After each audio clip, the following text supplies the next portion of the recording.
একটি প্ল্যাটফর্ম যেখানে দেশের ঐতিহ্য, ইতিহাস এবং সংস্কৃতি 400 বছরের একটি পুরাতন পুরাকীর্তি মনিরুন্নেসা বিবি চৌধুরানী আর সন্তানাদি না থাকায় উনি তার সমস্ত সম্পদ প্রায় 100 বিঘা জমি এই মসজিদের নামে ওয়াকফ করে দেন।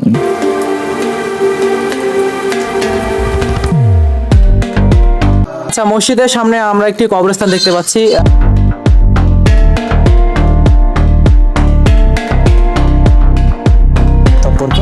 আসলে প্রাচীন স্থাপনা ইসলামের যে ইতিহাস সম্পর্কে আছে সেই বিষয়গুলো কিন্তু আমরা মোটামুটি ভাবে তুলে ধরার চেষ্টা করছি।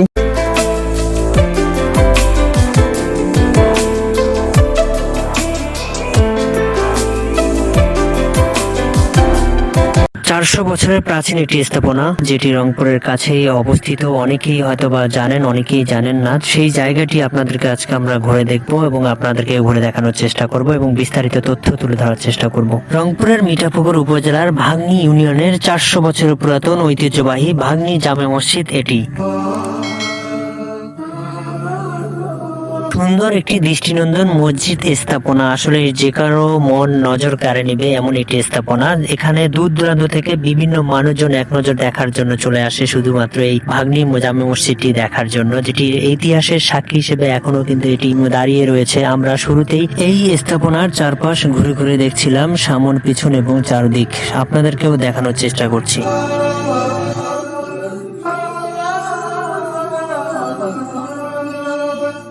স্থানীয়দের ধারণা, মুঘল আমলের প্রতিষ্ঠিত এই মসজিদ বিবি মনিরুন্নেসা চৌধুরানী অপর এস্টেট নামে এটি জনসাধারণের কাছে বিলিয়ে দিয়ে গেছেন। সুপ্রিয় দর্শক শ্রোতা, আসসালামু আলাইকুম। যে যেখান থেকে আমাদের সঙ্গে যুক্ত হয়েছেন সবাইকে জানাই আন্তরিক শুভেচ্ছা ও অভিনন্দন। দর্শক জানেন যে আমরা AS ব্লগ 24 এমন একটি প্ল্যাটফর্ম যেখানে দেশের ঐতিহ্য, ইতিহাস এবং সংস্কৃতি নিয়ে প্রতিনিয়ত আমরা পৌঁছে যাচ্ছি আপনাদের কাছে।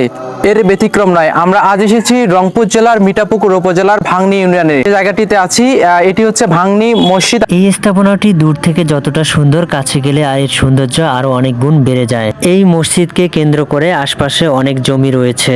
লোকমুখে প্রচলিত রয়েছে বিবি মনিরুন্নেসা চৌধুরানী তার কোনো ছেলে সন্তান না থাকায় তার সম্পদ বিলিয়ে দিয়ে যান এখানকার মানুষের কাছে। বর্তমানে মসজিদের জমিগুলো বাৎসরিকভাবে লিজ দেওয়া হয়। সেখান থেকে যে টাকা আসে সেটি দিয়ে সভাপতি, উপজেলা নির্বাহী কর্মকর্তা সহ 8 জন সদস্য মিলে কার্যক্রম পরিচালনা করে যাচ্ছে এখানকার সংশ্লিষ্টরা।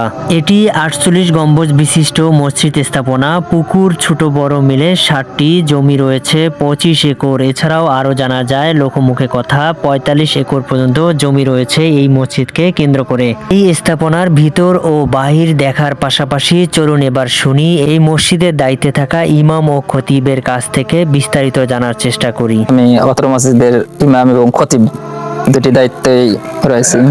অতি প্রাচীন মসজিদ, একটি ঐতিহাসিক মসজিদ। মসজিদটি প্রায় 400 বছরের, কেউ বলে মোগল আমলের, কেউ বলে শেষের দিকে। যাই হোক, একটি পুরাতন পুরাকীর্তি। মসজিদটি 48 গম্বুজ বিশিষ্ট। এই মসজিদটির যিনি নির্মাণ করেছেন তিনি একজন বিদুষী নারী, মনিরুন্নেসা বিবি চৌধুরানী। উনি জমিদার পরিবারে জন্মগ্রহণ করেন। আর সন্তানাদি না থাকায় উনি তার সমস্ত সম্পদ প্রায় 100 বিঘা জমি এই মসজিদের নামে ওয়াকফ করে দেন। এটি বাংলাদেশ ওয়াকফ ভবন কর্তৃক পরিচালিত, উপজেলা নির্বাহী অফিসারের মাধ্যমে পরিচালিত হচ্ছে।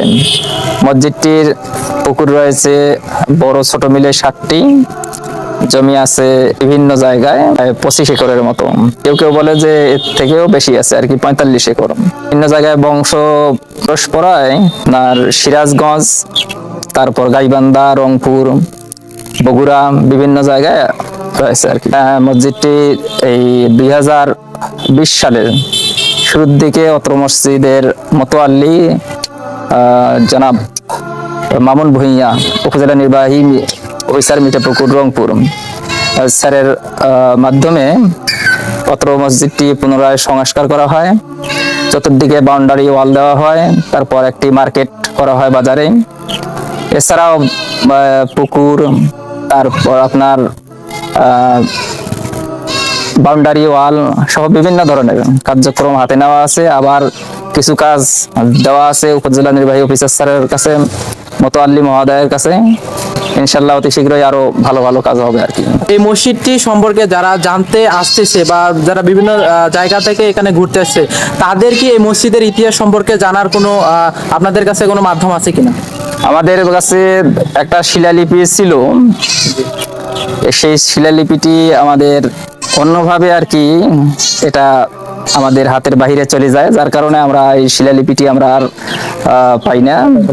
যতটুকু তথ্য আছে সেটা আমাদের মোতাল্লি মহোদয়, যিনি উপজেলা নির্বাহী অফিসার বর্তমান, ওনার অফিসেই রয়েছে আর কি। আচ্ছা, মসজিদের সামনে আমরা একটি কবরস্থান দেখতে পাচ্ছি, এই কবরস্থানটি কার বলে আপনারা মনে করছেন? এটা কথিত রয়েছে যে যিনি দান করেছেন এই মসজিদ এবং সম্পদগুলো ওনারে, আবার কেউ বলেন যে মিস্ত্রির, কেউ বলেন যে এটা কোনো একজন আর কি এলাকাবাসীর আর কি। বাইরে থেকে কিরকম মানুষ যাওয়া আসা করে হ্যাঁ, দেখতে? প্রতিদিনই বাইরের লোকে আসে মোটামুটি। মসজিদ ছাড়াও তো এই মসজিদের আর কি এই মাদ্রাসা স্কুল এখানে আছে, তারপর পাশে কবরস্থান আছে। যারা হচ্ছে দেশে আসবে তারা কিভাবে হচ্ছে এই ভাঙনি মসজিদে পৌঁছাতে পারবে? একটু সহজ রাস্তা যদি। সহজ রাস্তা হচ্ছে যে এখান থেকে যদি কেউ আসে, রংপুরে আসার পরে মডার্নে নামলে ওখান থেকে অটোওয়ালাদেরকে বললে ওনারা একবারে সরাসরি পায়রাবন হয়ে ভাঙনিতে, যে আমরা ভাঙনি মসজিদে যাব। কেউ যদি এখানে হচ্ছে দূরত্বটা কত কিলোমিটার? এখান থেকে দূরত্ব হলো প্রায় 14 কিলোমিটার। সুপ্রিয় দর্শক, যেমনটি আপনাদেরকে জানানোর চেষ্টা করছিলাম এই প্রাচীন স্থাপনা সম্পর্কে, আসলে প্রাচীন স্থাপনা ইসলামের যে ইতিহাস সম্পর্কে আছে সেই বিষয়গুলো কিন্তু আমরা মোটামুটি ভাবে তুলে ধরার চেষ্টা করছি। রংপুর জেলার আশেপাশে কিন্তু প্রাচীন অনেক স্থাপনা রয়েছে যেগুলো আসলে আমরা অনেকেই জানি না। এই স্থাপনা সম্পর্কে অনেকেই হয়তো জানেন না, আজকে এই ভিডিওর মাধ্যমে দেখতে পেলেন। আশা করি যদি ভিডিওটি আপনাদের ভালো লাগে অবশ্যই লাইক, কমেন্ট এবং সাবস্ক্রাইব করে পাশে থাকবেন, আমাদের চ্যানেলের সঙ্গে থাকবেন। দেখা হবে একটি নতুন ভিডিওতে, সে পর্যন্ত ভালো থাকবেন, সুস্থ থাকবেন। অবশ্যই AS Blog 24 চ্যানেলের সঙ্গে থাকবেন। ধন্যবাদ।